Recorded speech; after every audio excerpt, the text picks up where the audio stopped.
Hey everyone, today we're talking about Dispatch, a superhero game where you don't actually punch villains, you send emails and answer phone calls. Yes, it's basically what would happen if Batman got fired and had to work for a customer support.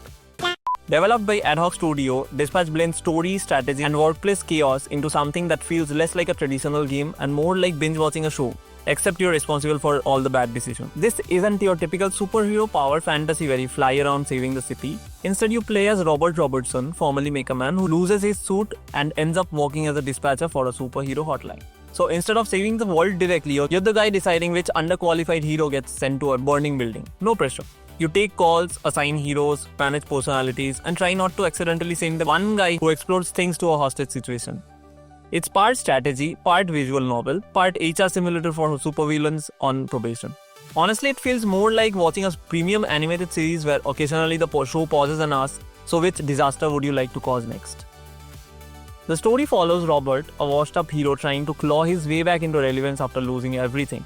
Fame, suit, status, and probably his LinkedIn endorsements. He ends up managing a team of reformed villains who are about as stable as a group chat at 3 a.m. Each character has their own baggage, personality quirks, and questionable decision-making skills, which makes interactions both hilarious and surprisingly heartfelt. Across multiple episodes, you juggle emergencies, office drama, awkward relationships, and your own ego. It's like The Office, but if everyone had superpowers and a higher probability of collateral damage. The voice acting is excellent, writing is sharp, and the characters feel genuinely alive, to the point where you start caring about them.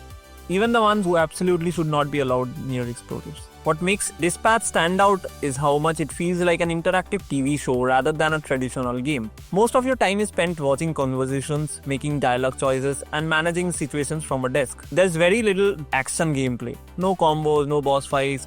Instead, the tension comes from a decision making. Who do you send? Who do you trust? Who is the least likely to make the situation worse? It's basically crisis management with capes. And honestly, it works. Especially if you enjoy story-driven experiences where characters matter more than mechanics. Now, let's talk about choices, because this is a choice-driven game, right? Your decisions definitely affect dialogue, relationships, and how characters see you. In the moment, they feel important, like you're shaping the story. But overall, the big plot beats don't branch as dramatically as you might expect. A lot of paths eventually loop back together, so don't expect wildly different endings where the city explodes because you picked the wrong intern. And then there are mini puzzles and dispatch tasks.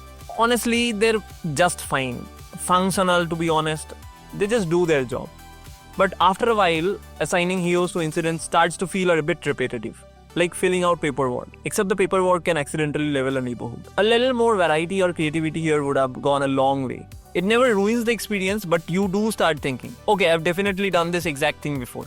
Despite a few repetitive mechanics and choices that don't always reshape the story in huge ways, Dispatch is an incredibly enjoyable experience. It's funny, heartfelt, cleverly written, and refreshingly different from the usual superhero formula. Instead of asking, how do we stop the villain, it asks, who do we send? And how badly will this backfire? If you love narrative adventures, character-driven stories, or just want something that feels like playing through a real good animated series, this one is absolutely worth your time. I personally would rate this 9 out of 10. It's not a perfect game, but a fantastic experience you'll remember long after the credits roll.